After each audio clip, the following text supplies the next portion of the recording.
Hey, what is up, guys? So I know it's been quite a while since I've actually done any deck profiles or anything like that. I've kind of fallen out with the game, but now that Genesis is back, I'll actually start doing more stuff.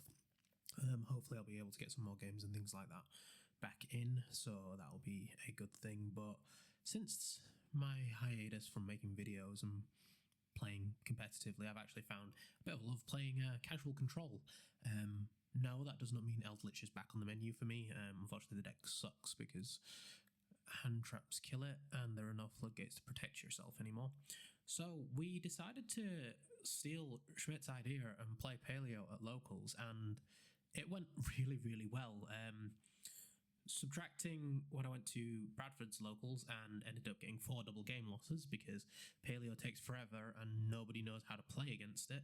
At my locals in Halifax, because people understand how Paleo works and it didn't involve them picking up every single Paleo card to read them, I actually ended up going 4-0. So, moral of the story, play this deck at your own risk because you may get double game losses quite frequently, but if you know how to play it well enough, your opponents will scoop games really quickly in game 1 if you're winning, and game 2, then you just kind of have to scoop it up from there with some cheese wins with a favourite link 2 of mine, as well as rank 2 as well. But enough of that, I'll just get straight into the deck itself. Some of this stuff I will explain for the reasons of ratios and that. So I play 2 Laundry Dragon. The reason why I only play 2 of this is because I don't always want to see it in my opening hand. I don't want too many monsters that can be normal summoned, so I feel that 2's enough, especially considering I play the Tidying as the trap to reborn it if needed be, and because I have that much mill in the deck, after a while it just turns into a dead card that's not required. Then I play 3 Sol. This card is amazing.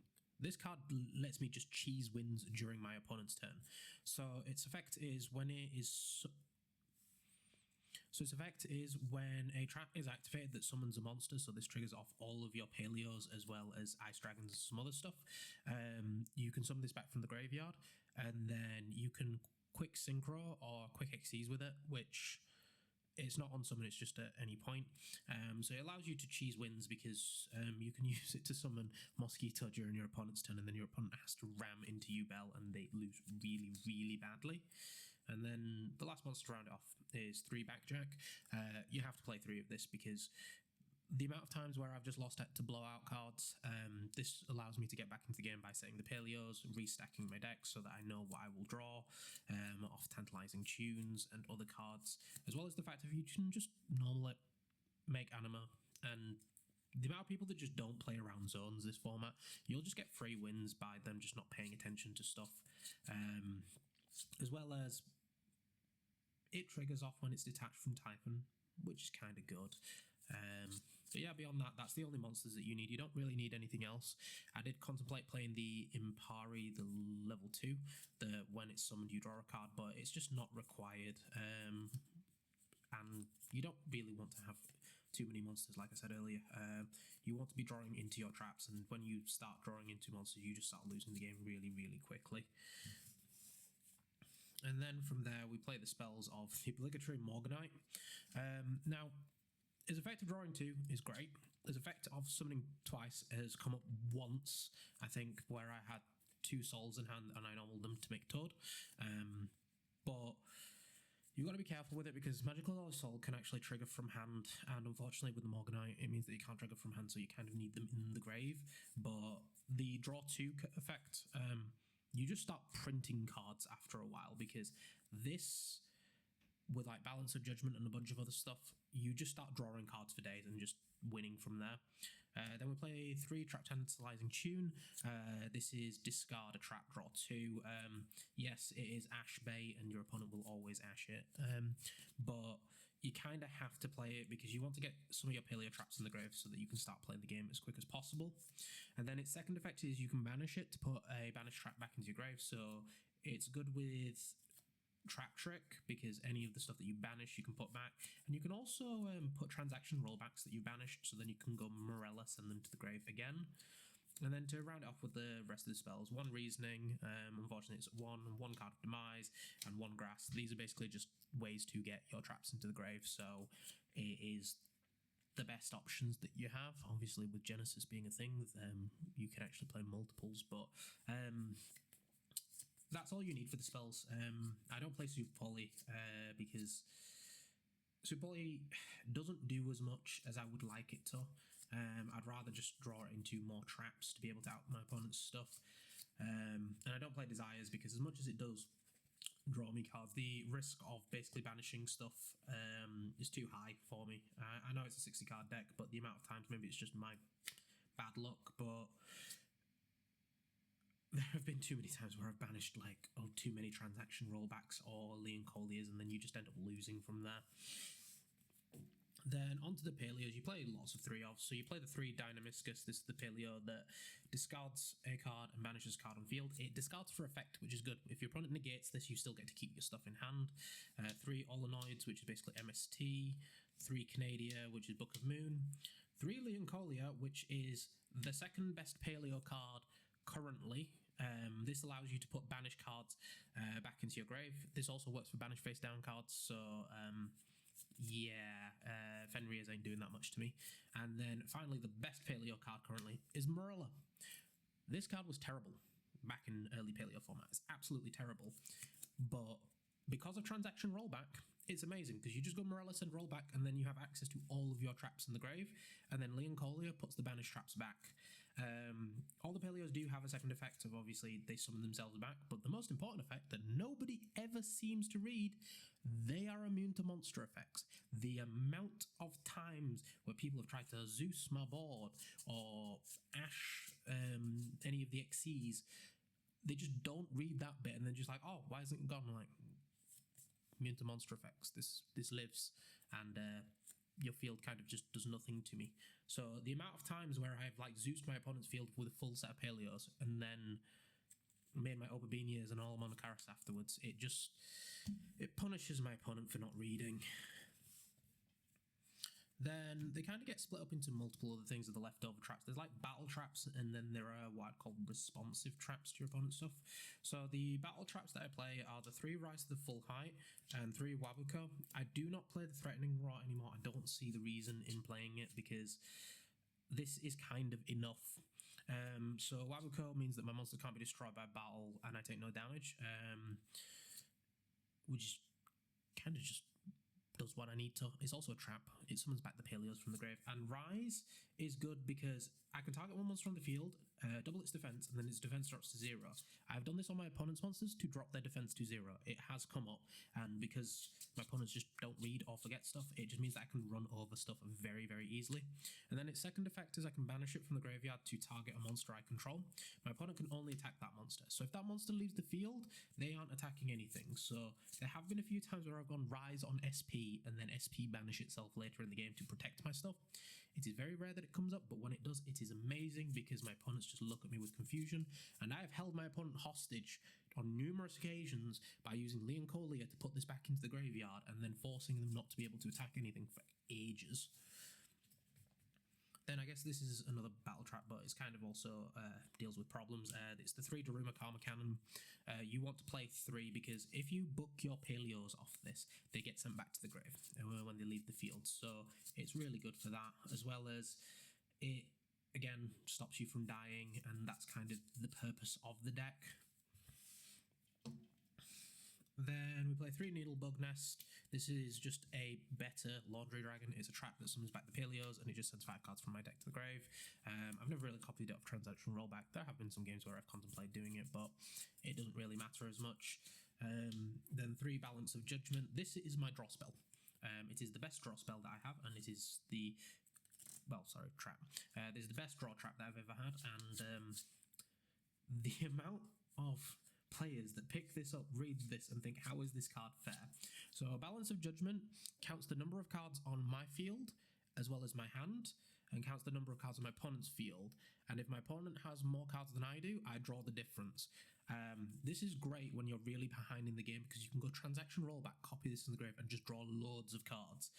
My opponents have fallen into the trap where they've ashed the wrong things, and I've just gone Balance in the end phase, draw 6.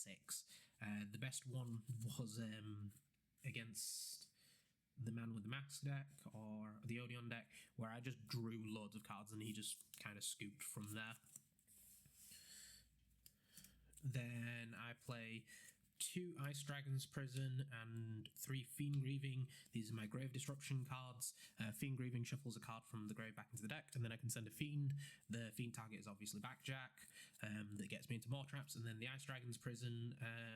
This actually triggers Magical Oil Soul because it summons back a monster. So it means that I can get a Paleo off this as well as Magical Oil Soul. That gives me free access to all the stuff that I need to. Then, to round off the rest of the traps, I play 3 Trap Trick, which basically is access to all my traps in the deck, and it gives me 2 Paleos because this activates summoning 1 Paleo, and the trap that I set will activate and summon my other Paleo. And then 1 Dragon Maid Tidying. I've never used its bounce back effect. I've never really drawn into it. I am contemplating cutting it. Probably for a 3rd Ice Dragon's Prison, or if I go for the Supreme King variant, this will be one of the cards that comes out so that I can play the Soul of the Supreme King trap. And then finally, to round it off, the best cards in the deck, 3 Transaction Rollback that copies every card, and 1 Elemental Burst. This copies this nukes your opponent's field, and then you can hold your opponent hostage for a very, very long time for the fact of they know that once you've resolved this once, they will play very carefully for the rest of the game or the match because they know that their field is going to get nuked every 30 seconds when they breathe. But that's really everything. There are 2 cards that I've taken out of my extra, but that is just because I was just borrowing them at the time. Unfortunately, I don't play as often, so I'm kind of missing out on them. They are Typhon and Zeus. To be honest, it should actually be 2 Zeus, considering the amount of times that I summon the Zeus, but the Typhon comes up because my opponent will do full board, and then I will normal summon the Backjack, turn it into a Typhon, and just get free stuff from there. But for the XCs, we play 2 Opabenia and 2 Olamonocaris. This used to be terrible. Because of Soul, it's kind of good. So its first effect is I can detach material to pop card on the field. Its second effect is if a trap is sent from the field to the grave, I can activate the top card of my deck, and if it's a trap, add it to my hand. This plus Morganite means 3 cards every turn, and during my opponent's turn as well, it basically gives me free stuff. This plus this on the field, and I'm basically playing Runic but with traps, because Opabenia, I can detach a material to add a Paleo card from deck to hand, and while it's on the field, I can activate all my Paleos from hand, so they just turn into Runic cards. Then from there, I also play the 1 Gigantic Sprite. Doesn't come up as often as I would think it would. There are times where I have used it to summon Soul from deck, but it's just there as an optional card. You have to play it because it comes up now and then, but beyond that, yeah. The 1 Downward Magician, this is for the rank up into Zeus. 1 Toad, you don't need more than 1 Toad. I've never summoned any additional Toads except for just the one that gets recycled constantly. And then the best card of the deck, this is the card that steals wins, it's Mosquito. Most people do not read this card or even know that it exists, and you'll probably cheese at least 1 win against your opponent, maybe 2 if they don't read properly. So you'll use Magical Oil Soul to rank up into this during your opponent's turn. This forces all of your opponent's monsters to attack, and you can detach a material from it to put a Hallucigenia counter on a monster, and then every time they attack it afterward, they will take damage equal to that monster's attack. So yeah, it doesn't end well for them. Unfortunately, due to ruling sorts of things, if your opponent attacks something and then you go Soul Effect to rank up, unfortunately that's the 1 attack gone. So it's good and it's bad. Then for the XCs, we play the 1 Camberaster. And then for the links, we play the 1 Camberaster. It rarely gets summoned. It's the Paleo that pops cards to set Paleos, and then you can activate the trap the same turn. It's good and it's not. 1 Coral Anemone, this revives the Camberaster to basically make Zelantis, and then to finish it off, 1 SP Little Knight. And that's really it. I don't really have an explanation for the rest of them. Then for the side deck, I don't really side into that much. It's just random chucking cards for my locals. So play 3 Witch's Strike. This is funny because Dependent on the matchups that you have, you side this in with Trap Trick, and then when you know that your opponent's going to negate the activation of something, you flip the Trap Trick, set the Witch's Strike, and then after the activation's resolved, you flip a Witch's Strike that destroys all cards on their field and in their hand. The amount of times where my opponent has gone Bell and I have just nuked everything as a response, it is hilarious. Then 3 Mischief of the Gnomes. This is probably going to come out. I don't see a reason to keep this in anymore. I kept it in as like a remnants of White Forest because it kind of messes with their levels, and it kind of messed with DDD a bit, but for my locals with Yummy and a bunch of other stuff, it kind of does nothing. 3-dimensional Barrier. It's funny because transaction rollback plus this, you could just hold your opponent hostage for all of eternity. 2 DD Grounds. Could put it to 3 possibly, but you don't really care if your monsters go to grave because, I mean, if your monsters get managed, because they weren't coming back anyways besides the Toad.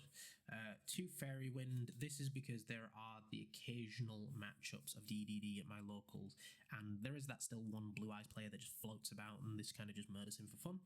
And then finally, 2 Fiend Comedian.